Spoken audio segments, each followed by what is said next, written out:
மகளிர் நலப்பிரிவு லாப்ரோஸ்கோபி அறுவை சிகிச்சை 24 மணி நேர விபத்து சிகிச்சை பிரிவு டாக்டர் சிவக்குமார் மருத்துவமனை, சத்துவாச்சாரி, வேலூர். வேலூரில் கல்லூரி மாணவர் கொலை செய்யப்பட்டு இருசக்கர வாகனத்தில் வைத்து ஆந்திர எல்லையோரம் உடல் வீசப்பட்ட சம்பவம் அதிர்ச்சியை ஏற்படுத்தியுள்ளது.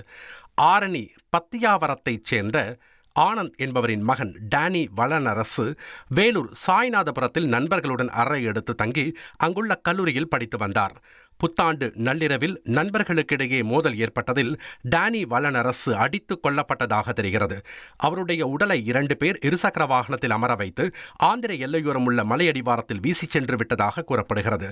இதற்கிடையே டானி வளனரசுவை அவருடைய பெற்றோர் செல்போனில் தொடர்பு கொள்ள முடியாததால் நேரில் வந்து பார்த்தபோது அவர் கொல்லப்பட்டதை அறிந்து அதிர்ச்சியடைந்தனர். அவர்கள் அளித்த புகாரின் பேரில் சம்பவத்தில் தொடர்புடைய நபரை போலீசார் பிடித்து விசாரித்து டானி வளனரசுவின் உடலை மீட்டு வேலூர் அரசு மருத்துவக் கல்லூரி மருத்துவமனைக்கு அனுப்பி வைத்தனர்.